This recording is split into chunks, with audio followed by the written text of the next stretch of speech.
Il y a un point qui me turlupine actuellement,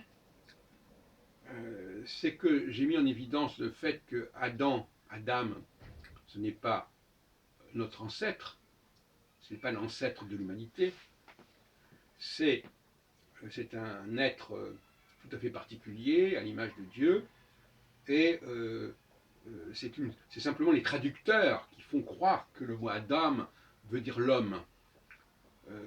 C'est une conception de la traduction. Qui est-ce qui nous prouve que ça veut dire l'homme? Et d'ailleurs, quand les traducteurs sont sérieux, quand il y a le mot Adam dans le texte, ils disent Adam, ils ne disent pas l'homme. Et quand Jésus se présente comme étant le fils de l'homme, ce qui se fait 70 fois, je crois, dans les évangiles, en réalité, c'est fils d'Adam qu'il faudrait lire.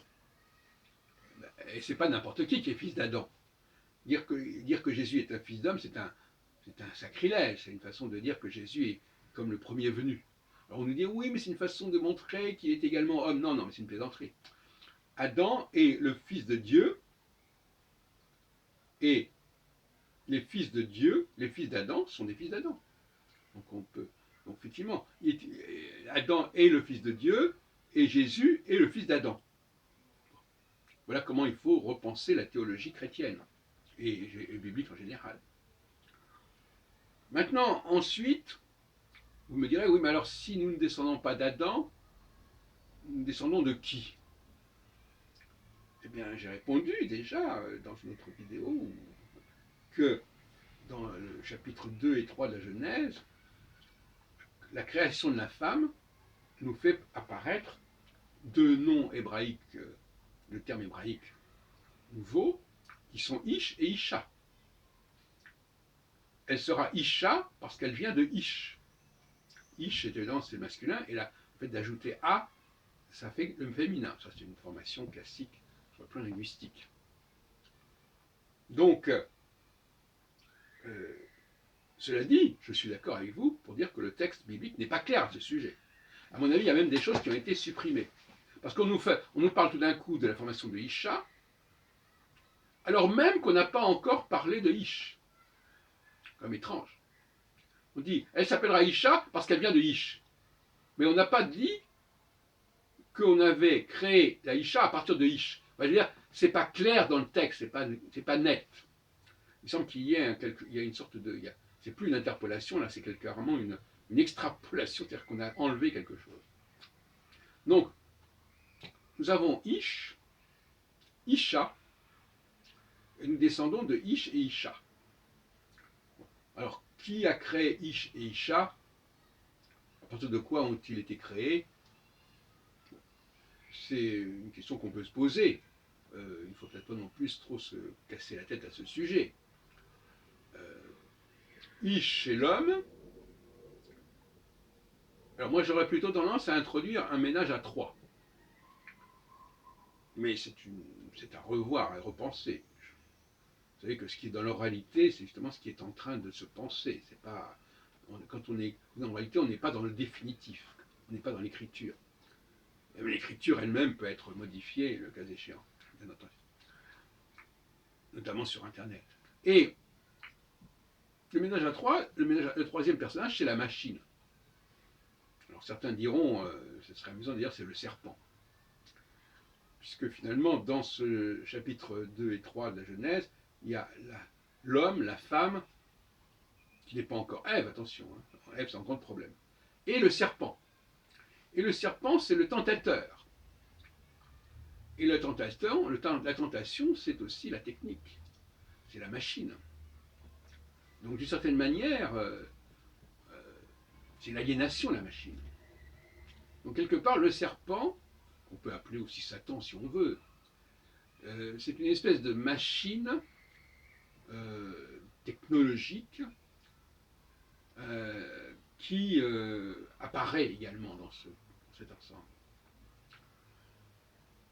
Et donc par conséquent, l'homme, il est pris entre d'un côté la machine, que la femme lui propose, d'ailleurs on voit bien à quel point la femme est intéressée par la machine, bien entendu, toutes sortes de machines, parce que la machine, ça lui donne plus de pouvoir plus de savoir. Donc quelque part, elle a intérêt à ce que l'homme accepte de fonctionner à travers la machine. Et en même temps, le Shabbat, justement, c'est ce qui nous protège contre la machine. Le Shabbat, c'est ce qui nous dit, voilà, il faut au moins pendant la nuit justement, c'est lorsque la machine ne peut plus fonctionner, qu'elle n'a plus le droit de fonctionner.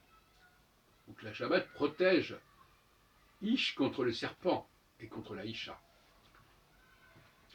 Voilà un peu comment je vois les choses actuellement. Voilà ma lecture du serpent, le Nachash de la Bible. Et l'homme, quelque part, alors, j'ai dit l'autre jour qu'il était Homo Faber, qu'il était Vulcain, qu'il était le forgeron. Alors, est-ce que c'est lui qui fabrique les machines? D'une certaine manière, on peut penser que c'est ce qui s'est passé. Il fabrique des machines pour que la femme puisse les utiliser, en quelque sorte. Pour que la femme ait un rôle à jouer. Voilà. Donc, c'est pour ça que je pense qu'il faut étudier ce triptyque, cette troïka de l'homme, de la femme et de la machine. Parce que la machine est une sorte d'interface entre l'homme et la femme. L'homme, en fait, dans la pratique sociologique, il produit des machines que la femme peut utiliser. Également, la femme sert également de machine pour faire les enfants. C'est une machine au sens organique du terme, c'est-à-dire qu'elle a un mode de fonctionnement qui est également... Ce qui fait que quelque part, la relation entre la Isha, qui a son corps, le corps qui est déjà une mécanique, avec l'utérus, mais aussi avec la mémoire, avec une capacité comme ça de stocker les informations, comme ferait l'ordinateur. C'est pour ça que les femmes sont souvent dans la mémorisation, dans le rappel. Elles répètent indéfiniment les choses. Donc elles ont un comportement mécanique, machinal qui est évident. Mais aussi, effectivement, elles sont complétées par les machines extérieures, qui posent d'ailleurs un problème écologique, les machines que l'on fabrique avec des minéraux, des végétaux, du bois, de la pierre, etc. À commencer par le livre. La machine, elle n'est pas née d'hier. Croire que la machine, c'est un phénomène récent, c'est une plaisanterie. Elle a toujours existé quasiment. Donc voilà, c'est cette espèce de triptyque qui me paraît intéressant à étudier. Et la technologie, sous toutes ses formes, apparaît comme un des enjeux principaux de notre humanité. Que faire avec la technologie? Que faire avec la machine? Que ce soit la machine de notre corps, la machine que nous avons dans nos appareils intérieurs, ou que ce soit, et là c'est la femme qui incarne cette dimension de la machine intérieure, ou que ce soit par les machines que nous fabriquons et que les hommes fabriquent, et que les hommes conçoivent, que les hommes imaginent, c'est toujours un défi. Et le Shabbat est l'outil, quelque part, dans ce sens. Alors on me dirait, oui mais attendez, vous dites qu'il ne faut pas aller dans les synagogues. Je précise que le Shabbat est une valeur éthique qui n'est pas forcément à prendre à la lettre au niveau de tous les 7 jours, mais comme vous le savez d'après mes travaux, c'est un cycle de 7 ans, et c'est un cycle que nous vivons en nous-mêmes, de toute façon. Bien comprendre que dans le cas de la Nouvelle Alliance, les choses ne sont pas de l'ordre de ce que nous apprenons, mais de ce que nous ressentons et de ce qui vit en nous. Et d'une certaine manière, pour dire les choses comme elles sont, cette Nouvelle Alliance fait aussi de nous quelque part des machines. Puisque dans le cas de la Nouvelle Alliance jérémienne, on nous dit que les choses fonctionneront en nous, que nous voulions nous ou non, que nous l'ayons appris ou non, ce sera en nous. Donc finalement, on s'aperçoit que d'une façon ou d'une autre, tout ce qui est de l'ordre des automatismes est